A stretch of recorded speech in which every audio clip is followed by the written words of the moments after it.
At nighttime, you go to bed, you turn off your light in your room, but it isn't that dark. You still can see certain images in terms of your bureau, your TV, and so on. But all of a sudden, you see an image that appear to look like a person. And you squint in your eye, and you rub in your eye, and you're trying to figure it out. And it looks as if it is in an incremental way coming towards you. And of course, you pitch up, turn on the light, and it's not there. These are monitoring spirits. Or you will have where you at home, daytime, watching TV or doing something, and you keep having, like you see something through your peripheral view, the corner of your eyes, like something quickly move by. And you know you're not losing your mind because this would happen constantly, where you've been seeing these things. All of these are monitoring spirits. Or you've had instances where you at home or you just woke up or whatever, and you hear someone call your name, Kevin. And normally this would happen at night. Well, depending on how severe this case is, it will happen throughout this person day or night. Now, how do we know that this particular monitoring spirit isn't for the entire family? Because only you could hear it. Nobody else hears these voices. If you're not home, this bird that normally come on your property will never come there. So it's specific. Now, whether you're there or not it comes, then it's monitoring the entire family. But if it's only you, then it'll only be reserved to you, the strange happenings. So when you see these things, all of this is evidence. There's someone that's monitoring you.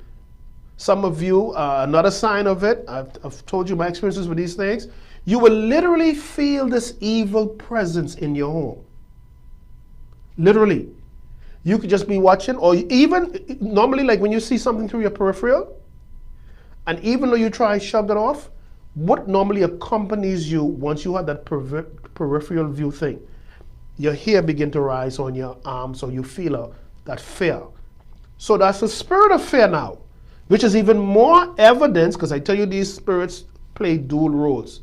They're observing, they're monitoring.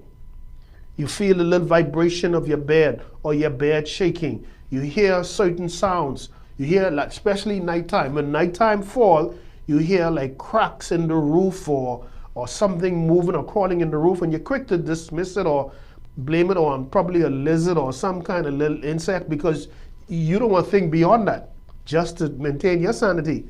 But all of these things are monitoring spirits that's been deployed at you, right? So dreams. So we're going to look at a principle, how spirits can come in a dream. And this is just the principle, meaning that the two examples I'm going to give you, you're going to see where God and angels entered the dream of a person. But it's not just limited to God and angels. These are just warfare principles to show you demons can do this also. Evil spirits can come in your dreams also. All right? And they will come in your dream, and the whole purpose is to make a covenant with you. But if they are monitoring you, for the most part in the dream, they will be staring at you. They'll be watching you from a distance or watching you up close. Okay? So let's go to 1 Kings. 1 Kings chapter 3. 1 Kings chapter 3, and let's look at verse 5. Listen what it says. It says, in Gibeon, the Lord appeared, to King Solomon. How did he appear to him? He appeared to him in a dream. Hold on, let me see if I get this straight now. God is a what? Spirit. Let's be clear with that. He's not physical. He's a spirit. And we know that's the verse, and they that worship him must worship him in what? Spirit and in truth. So we already clear that part of it. God is a spirit. But the Bible is telling us that God appeared to Solomon in a dream. Now immediately when you hear the name Solomon, you go back to the flesh again, and you're thinking he appeared to physical Solomon. No. If he appeared to him in a dream, then the only time you can dream is if you're asleep. So that means Solomon is asleep. And this is only going to confirm what I've been teaching when it comes to spiritual warfare and dreams. The dream realm is literally the spiritual realm.